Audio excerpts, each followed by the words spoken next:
Bubba, the Cowboy Prince, A Fractured Texas Tale. Wicked Stepdaddy, Bubba, Dwayne, Milton.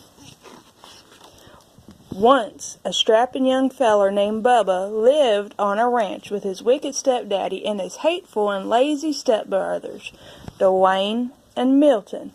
Bubba's stepdaddy spoiled Dwayne and Milton to no end, but Bubba worked from sun up to sundown doing the chores of 3 ranch hands. Bubba never complained, though. He loved ranching. Dwayne and Milton spent their days on horseback, bossing Bubba around. "Get them doggies along there, Bubba," ordered Dwayne. "Yeah, watch out for them cow patties," added Milton. "You know how Daddy hates for you to track up the house." Now, Miss Laura Lynn, who lived down the road a piece, was the purtiest and richest gal in the country. She owned the biggest spread west of the Brazos, and she loved ranching too. But she was lonesome, and after a while she decided it was time for some companionship. "I aim to find myself a feller," she said, "one who loves ranching as much as I do. And it wouldn't hurt if he was cute as a cow's ear either." Miss Laura Lynn decided to throw a ball. She sent invitations to all the ranchers in Texas. Soon the day of the ball arrived. Milton and Dwayne spent all day getting gussied up in their finest duds. Bubba ran about himself ragged, waiting on them. "Bubba," shouted Dwayne, fetch my bolo tie." "Bubba," shouted Milton, "get my boots polished." "Bubba," shouted the wicked stepdaddy, "brush them horses and wash that wagon." By the time Dwayne and Milton and their wicked stepdaddy were ready to go, Bubba was exhausted. Still, as they climbed into the wagon, Bubba asked, "Can you wait for me to get ready? I want to dance with Miss Laura Lynn too." Dwayne and Milton and their wicked stepdaddy hooted and hollered. "Why, you sorrier than a steal in a stockyard," said Dwayne. "Can you imagine Miss Laura Lynn dancing with the likes of you?" said Milton.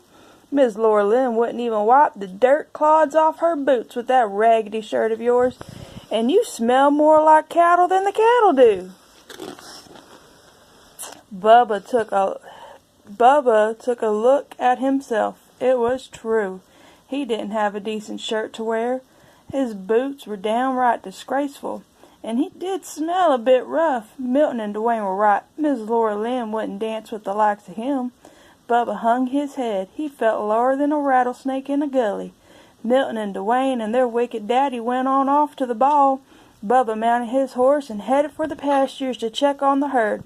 The sky was getting darker than a black bull at midnight. It looked like a Texas thunderstorm was a-brewing. Bubba had just arrived at the cow pasture when a bolt of lightning struck, knocking him off his horse. Bubba was stunned for a moment, but when he picked himself up, he heard a voice. "Go to the ball, Bubba," said the voice. Bubba looked around. There wasn't nowhere except him and the cows.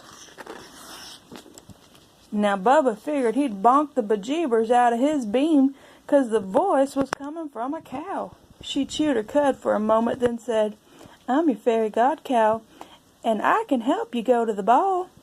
Bubba sat up, rubbing his head. "I'd like to go, Miss God Cow, but shoot, I don't have a thing to wear." Fairy God Cow swished her tail, and Bubba's raggedy clothes turned into the handsomest cowboy duds he'd ever laid his eyes on.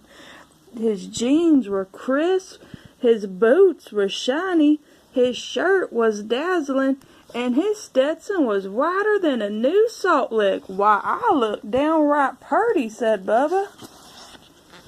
The fairy god cow swished her tail again, and a nearby steer turned into the most beautiful white stallion Bubba had ever seen. "Now you go on off to the ball, Bubba, and have a good time dancing with Miss Laura Lynn, but you'd best be home by midnight, 'cause that's when the magic runs out." "Yahoo!" shouted Bubba as he jumped on that white horse and galloped off to the ball. When Bubba arrived, the hoedown was in full swing, but every time Miss Laura Lynn finished a dance, she yawned. "There goes another $10 Stetson on a 5-cent head," she complained. "Where are all the real cowboys?" By the time it was Bubba's turn to dance with Miss Laura Lynn, it was almost midnight. Soon as she saw Bubba, Miss Laura Lynn's eyes lit up. "Why, you cute as a cow's ear," she said. Bubba blushed, then took Miss Laura Lynn in his arms and started dancing. Dwayne and Milton turned purple with jealousy. "Who's that dude?" said Dwayne. "I don't recollect seeing him before, but he looks a mite familiar," said Milton. "Do something," their wicked daddy said. "That cowboy is winning Miss Laura Lynn's heart."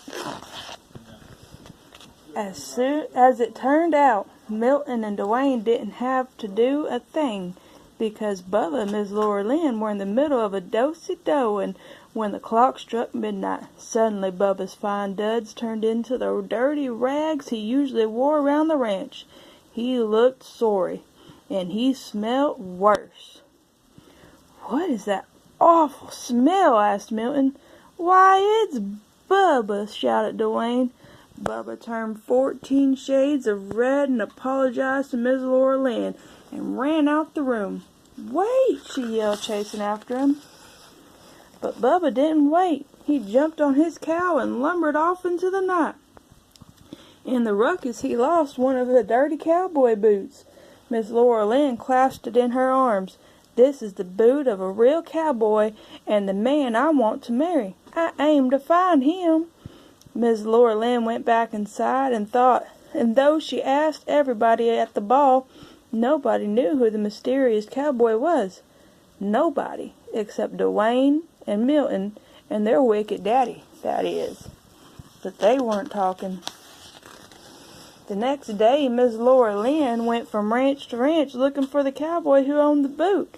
When she came to Dwayne and Milton's ranch, both brothers tried the boot on, but it didn't fit. Miss Laura Lynn had just climbed on her horse to leave when Bubba rode up. He was dirty and sweaty and smelling from working with them cows, and he was only wearing one boot.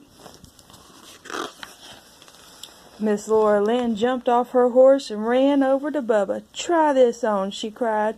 Bubba took his dirty old boot and pulled it on. "Much obliged, ma'am," he said, blushing. It fit perfectly. "You're my prancing cowboy boot," shouted Miss Laura Lynn. "I'd recognize that smell anywhere. Marry me, cowboy, and help me work my ranch."